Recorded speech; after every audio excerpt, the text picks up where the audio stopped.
is, you could be as prepared as you want to be in certain elements of your life, but you're not always going to be completely prepared for everything you face. Mm-hmm. And I want people to understand that, yeah, maybe I'll do well in certain elements, but you get me on the water, I'm not going to have a clue what to do, and it's just going to be pain and suffering for 35 days. It's time to open your mind and expand your empire.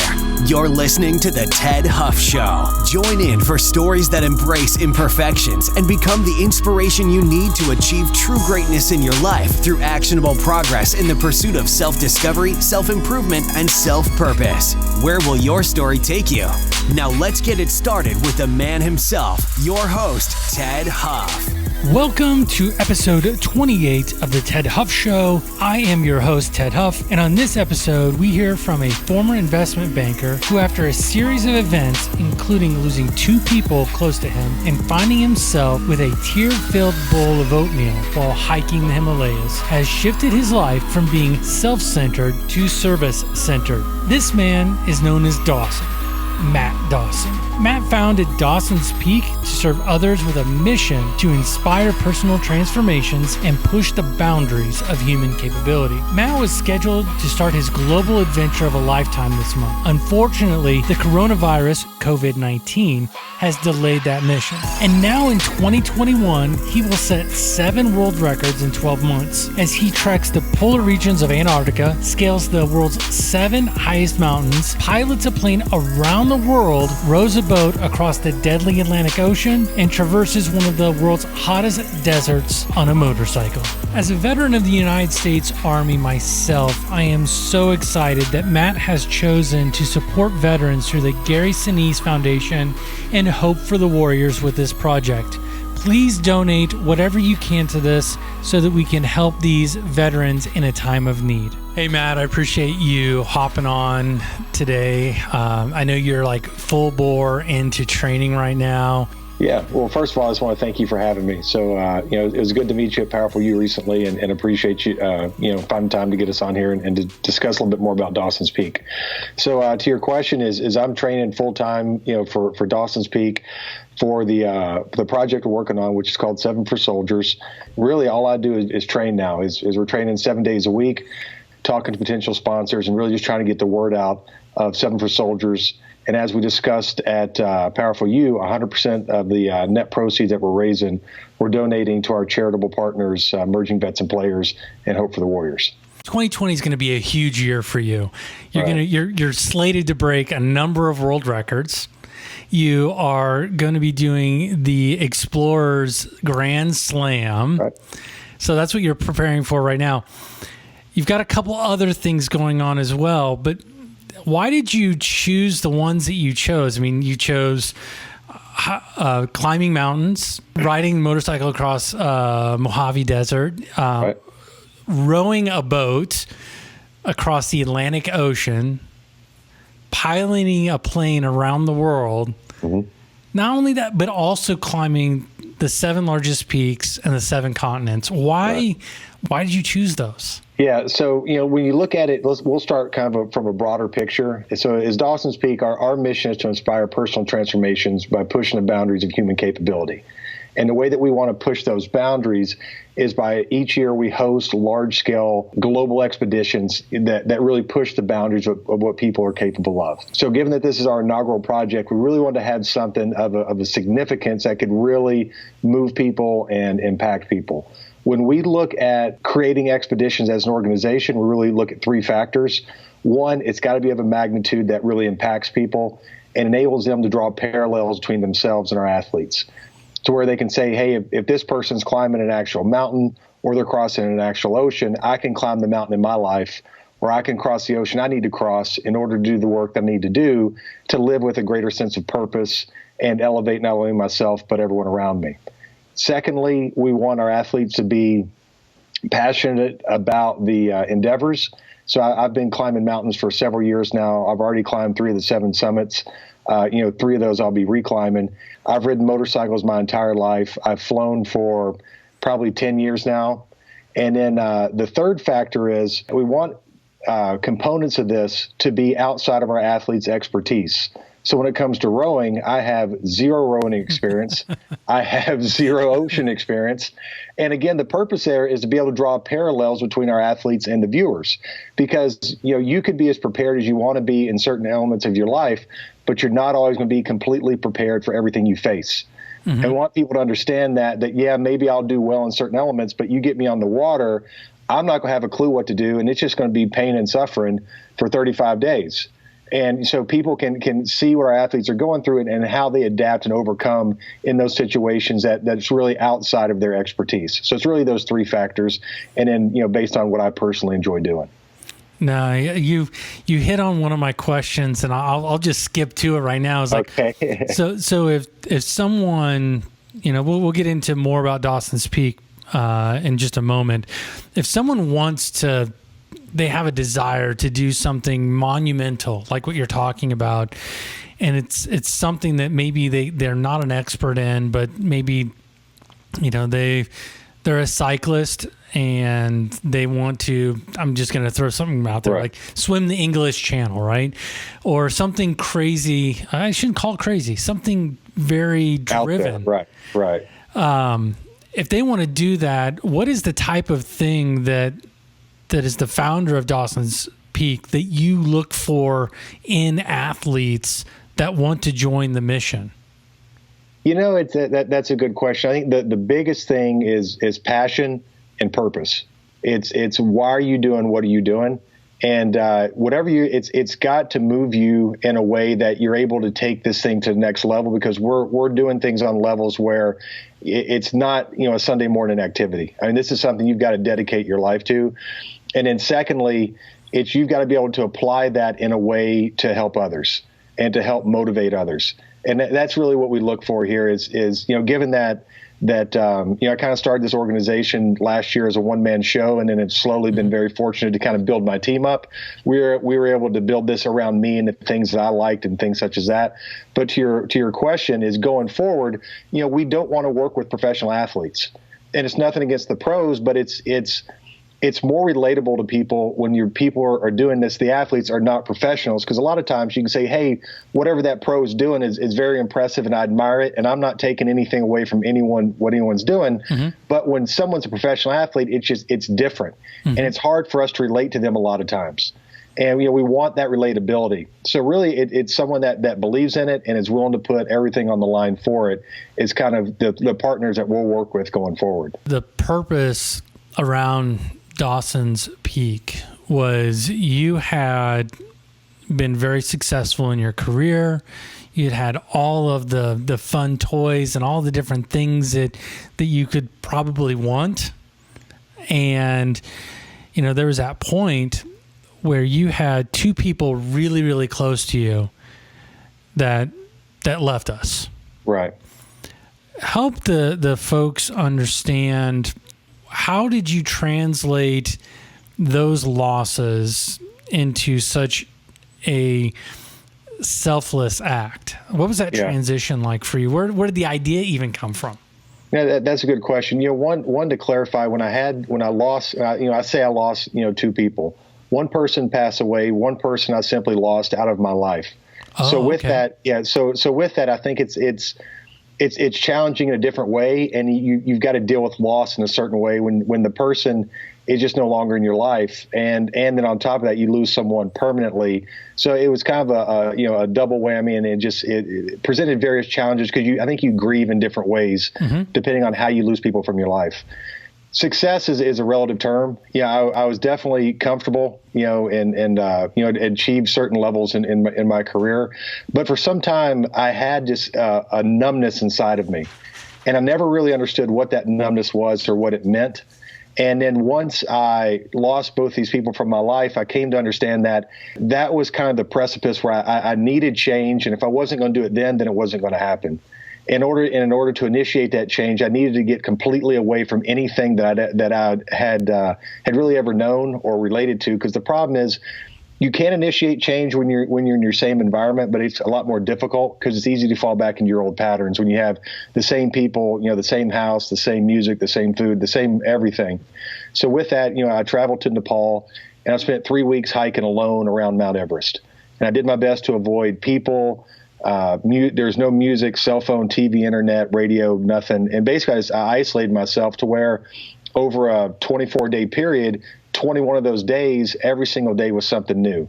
It was new people, new experiences, new food, new environment, and that helped get me out of that same old kind of comfort zone and forced me to really kind of get deeper and deeper within myself. So it's what I joke about. It's kind of going far to go deep.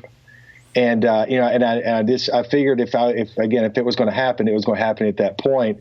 And luckily I put the work in, and that's what started me, on the journey to that I'm on today. Because really, and I'm embarrassed to say it, I was 38 years old, but it was the first time in my life I ever truly connected with myself and came to understand that numbness, that growing numbness that I had inside of me, was because I lacked any true sense of purpose in my life. And, when you lack that, I don't care how much money you have, how many toys you have, how many friends you have around you, whatever, you're not going to feel that sense of true, earnest satisfaction. And then I was fortunate enough to fall in love with mountain climbing at that point as well, and came to understand slowly over the next couple of years as I continued to climb that maybe there was a way to combine various things I was passionate about in a way to help others. Because ultimately, I think the goal is to take what moves you and to help others. Because if you're not applying your passion and purpose to help others, then you're not applying it in the proper way. So why Nepal? What was the draw for you to go to Nepal? Yeah. It's interesting. So about 6 months before, I had dinner with a buddy of mine, and he just randomly invited a friend of his. And over dinner, we just started talking. And this guy had gone to base camp maybe 4 years before, and I'd always kind of heard about it, and just through that dinner, kind of put it in the back of my mind. And then I really didn't think too much more about it. And then after the second loss, I called this guy up and I just said, tell me more about it, just out of the blue. And literally maybe 10 days later, I was on a plane to Nepal.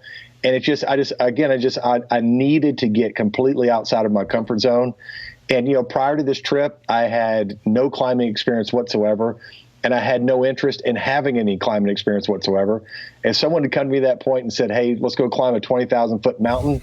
I'm like, that sounds terrible for a lot of reasons. I give you 27 reasons why that sounds like a bad idea. And then, but when I was there, I went through a lot of experiences and a lot of transitions and transformations, and came out the other side in a much better place. And I couldn't be happier for it. So you'd mentioned in another interview, and I think you even mentioned a little bit at Powerful You through a couple interactions, is you had the benefit of, when you were in Nepal, being at, I think you said a Buddhist monastery? Uh-huh. When did you realize that you had your breakthrough? After a few days when I was there, I was in a little village called Tangbo Che, which is 13,000 feet up in the Himalayas. There's around 3 or 4 families that live there and about 50 Buddhist monks. So you're talking maybe 60 people that live there. It's hike in, hike out, no roads, just tiny.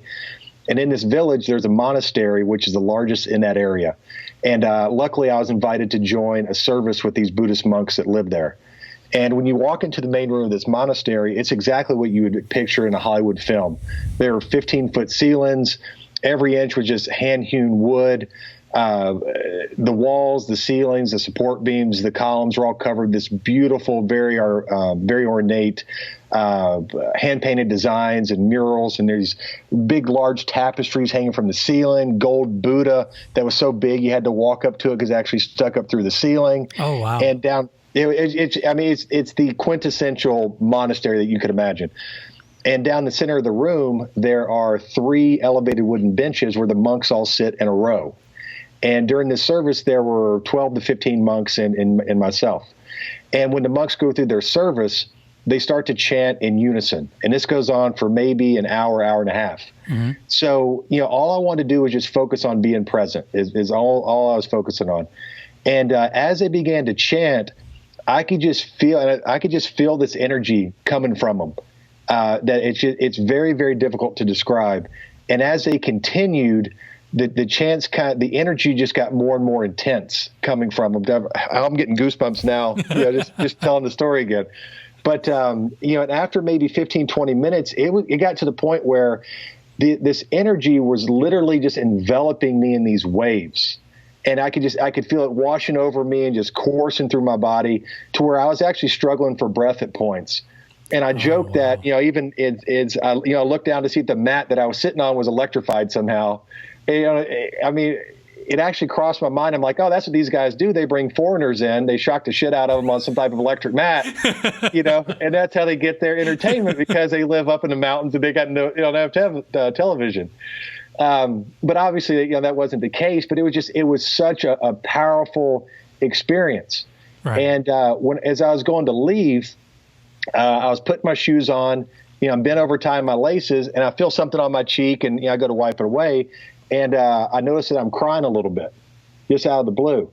And I don't think too much about it. I mean, I'm not a guy who cries very often, so but I didn't think too much about it. And as I was walking or leaving the monastery, I'm walking across the village, and there's a small stupa, which is like a temple in the middle of the village. So I sit down, I lean against this stupa, and now Everest is several days away from here. It's probably 3 or 4 days still hiking, but it's so big you can very clearly see the mountain. And so I'm sitting, leaning against this stupa, and it's very early in the morning, and the clouds are kind of crossing slowly across the top of Everest, and the sun's rising behind it.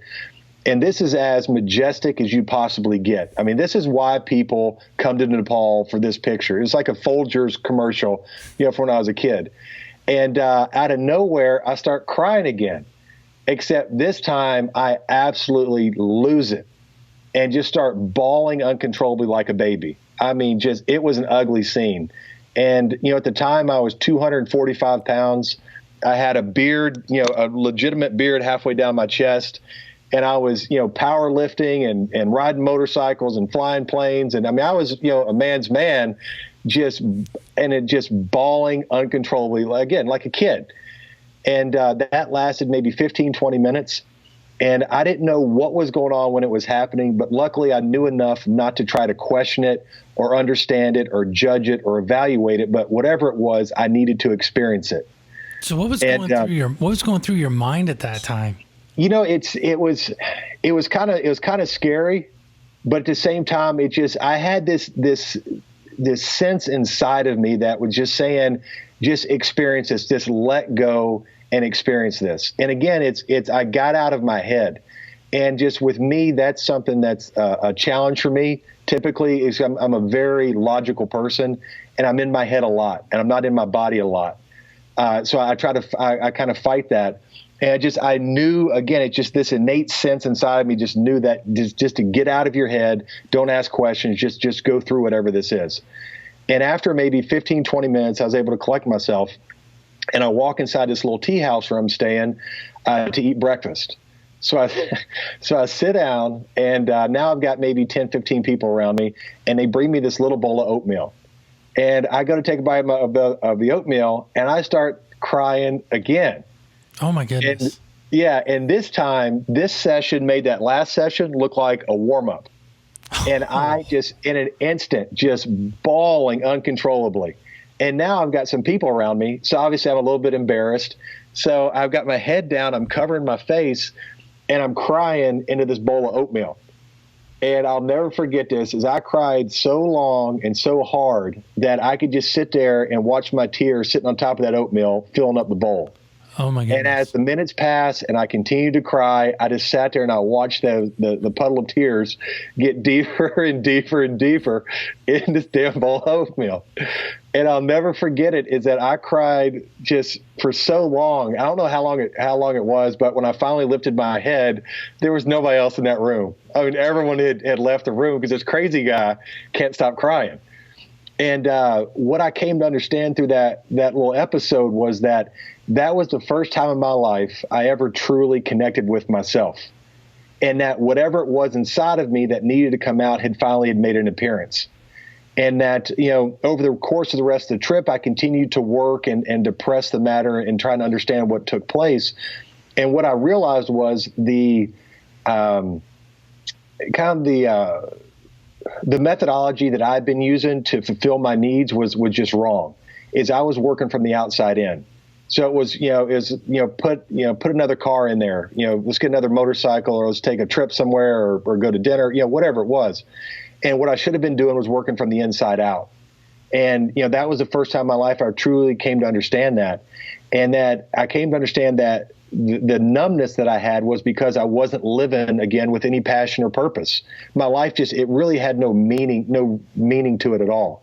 And that my passion and purpose was in helping others to determine and to live their passion and their purpose, and hopefully avoid the pain and the confusion that I'd faced for so many years. And, in a nutshell, that was kind of that aha moment. And then everything I've done from that point is kind of built off, from that. So did that delay your time to, I can only imagine the way that you changed your perspective. What did it delay your time to get to Everest? Did you go back to the monastery? What helped? No, I tell you, it's all that stuff. As powerful as that was, that whole episode took probably less than an hour. Oh, wow. When you look at, it all took place in a single morning, I should say, from me getting up, joining the service, the multiple breakdowns, all that kind of stuff. That all took a matter of 5-6 hours. And then the rest of the trip, I continued on as I had planned.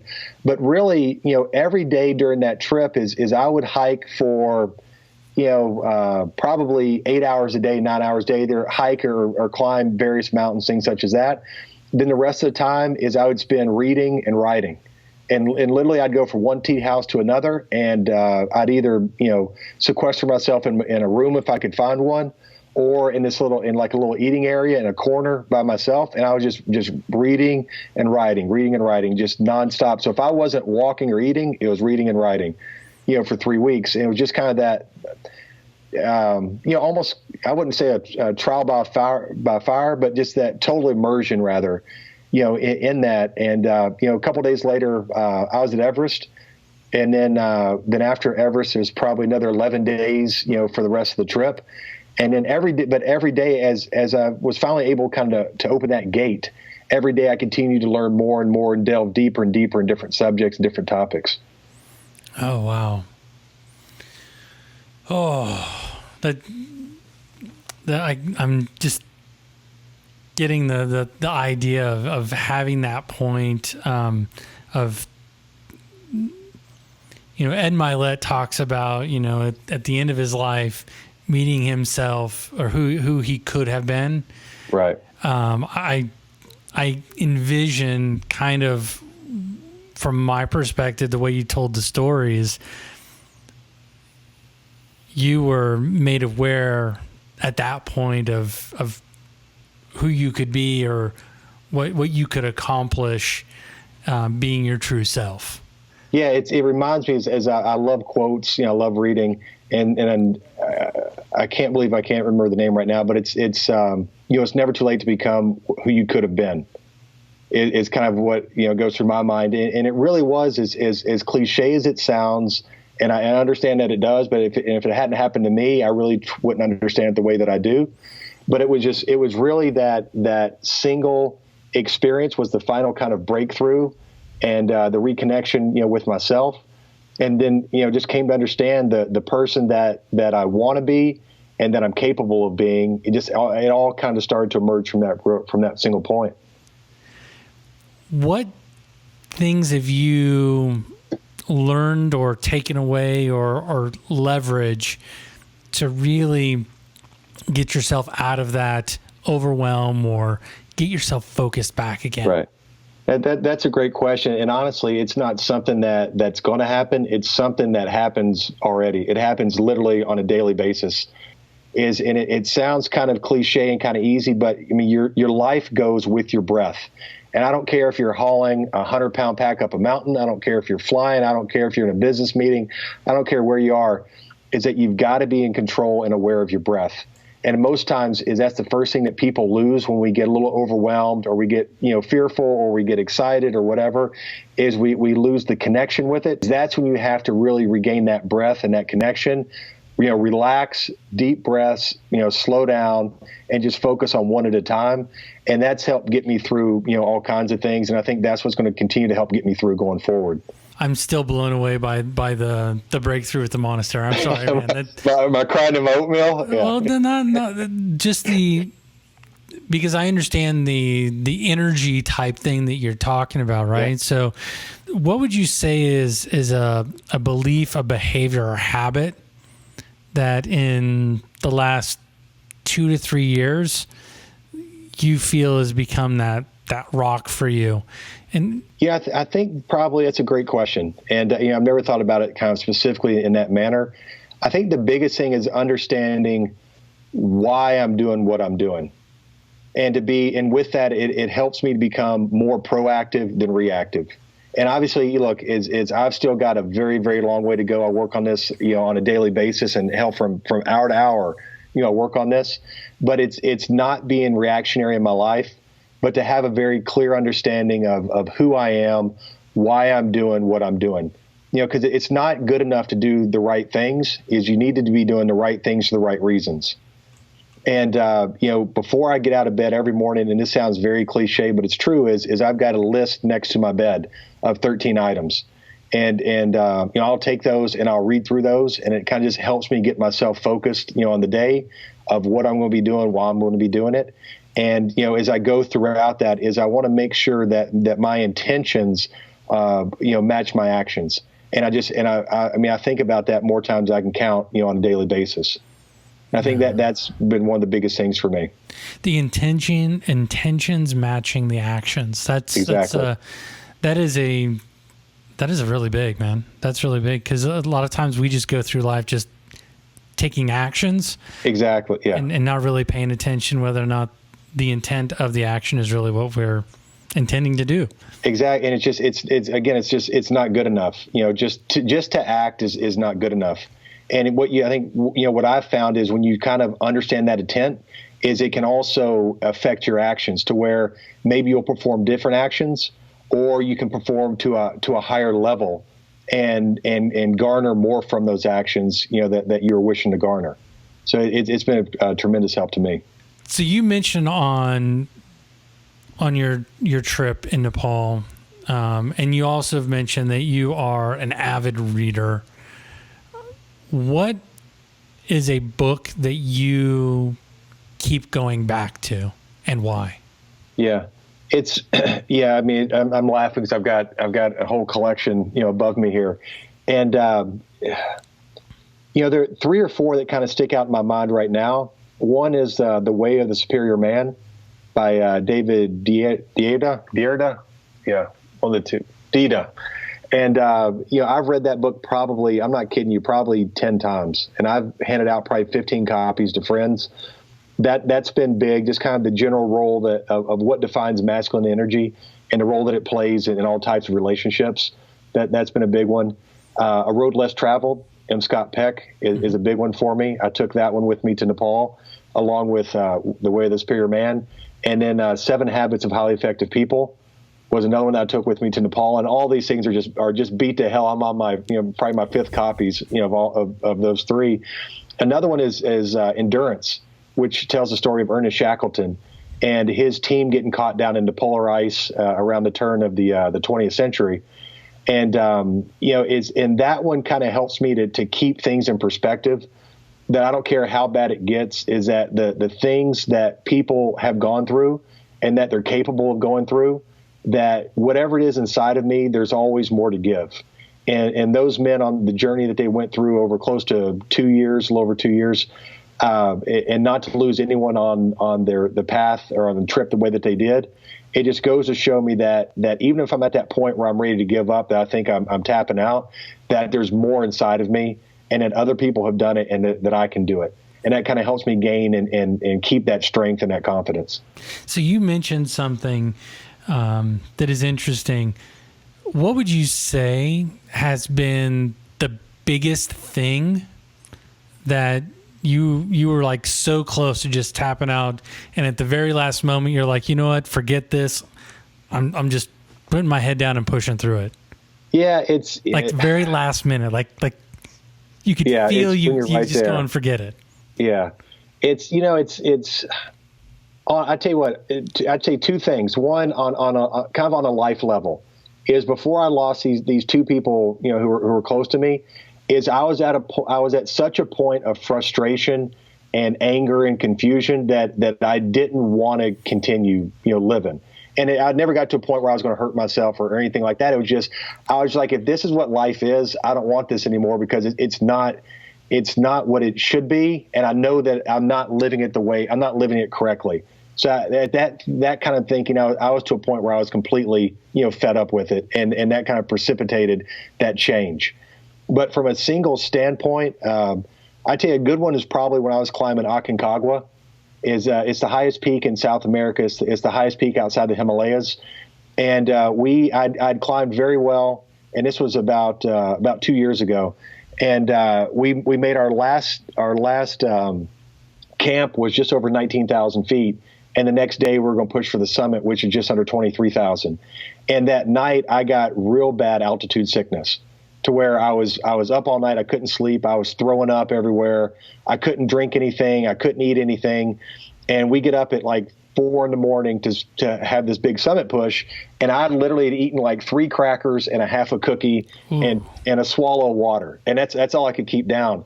And I'm 245 pounds at this time, and I mean, I was definitely not, built for the mountains at that point. I was not conditioned, and we start pushing, and the first segment of it, I kept up, and the second push was a long push. It was probably a 2-hour push.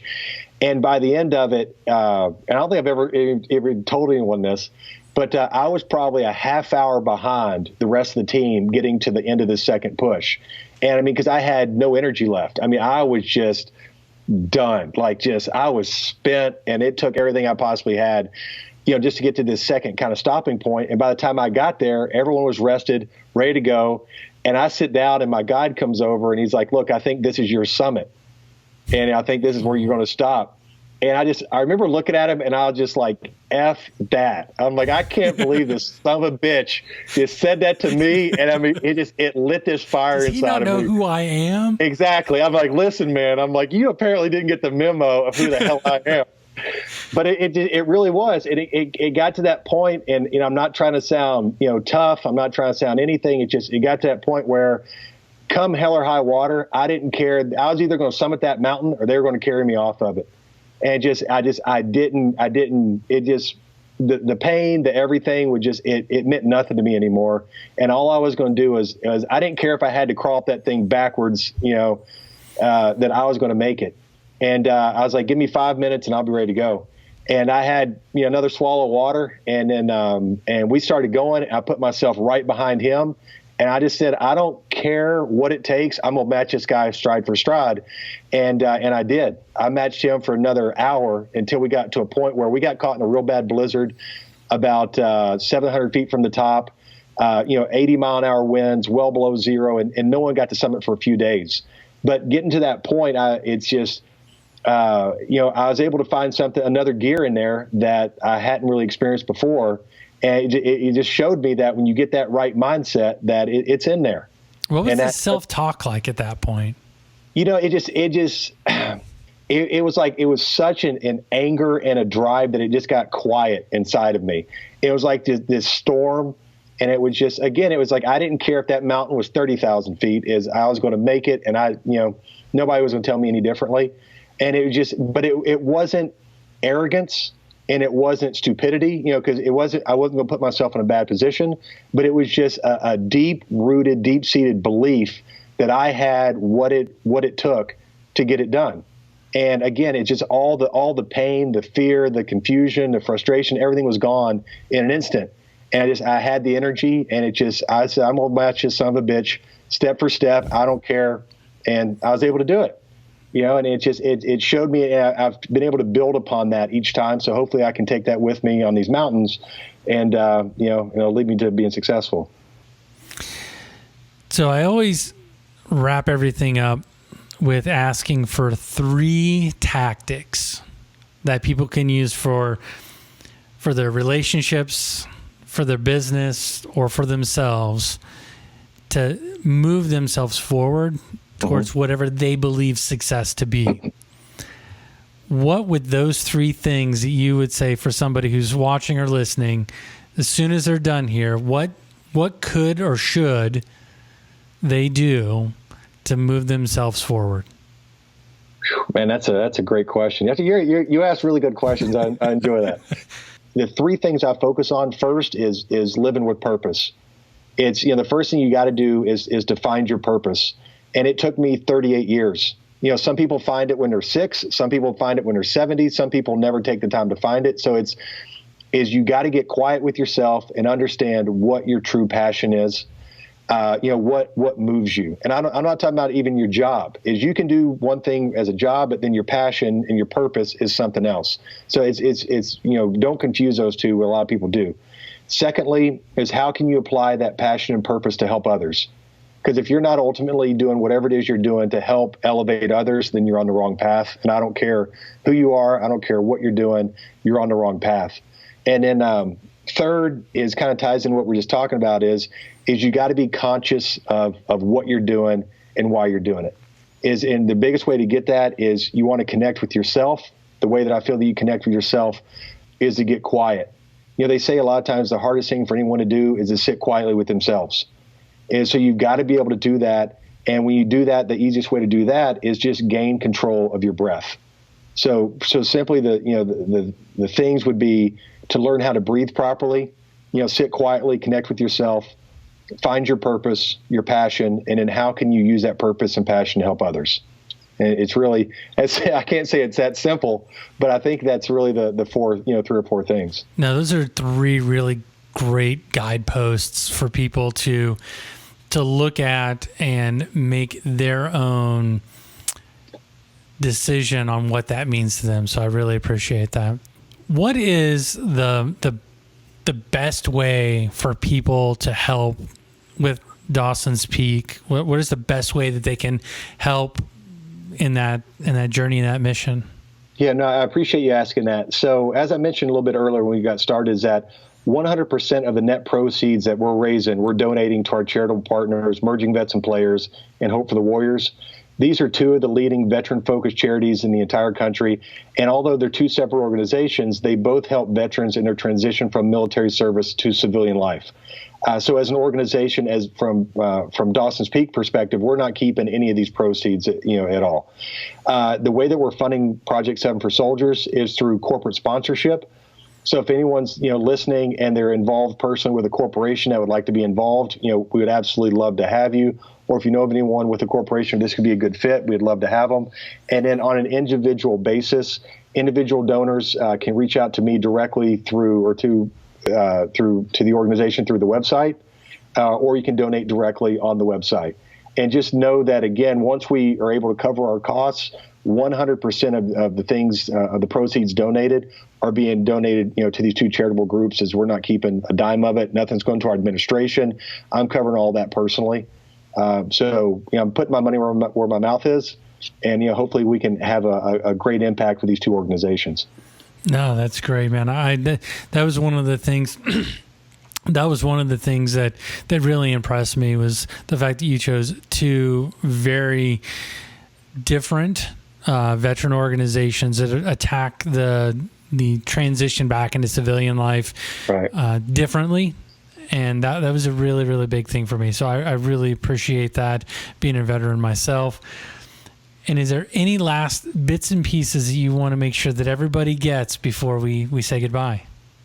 I tell you, no, I want to tell you again, thank you for taking the time to make this happen. I tell you, I've really enjoyed it. I think you did. I really enjoyed it. You had great questions. It was a lot of fun for me. And again, you can check us out at dawsonspeak.com. Instagram is at Dawson's Peak. Twitter is at Dawson's_Peak. And, please get involved. And again, anything that you can do to help us out will help these 2 organizations. And we sincerely appreciate it. I know they sincerely appreciate it. Yeah. Thanks again, man. I really appreciate you taking the time out of your training schedule, and look forward to seeing you summit these 7 peaks. Thank you, man. Listen, I appreciate it. Thank you.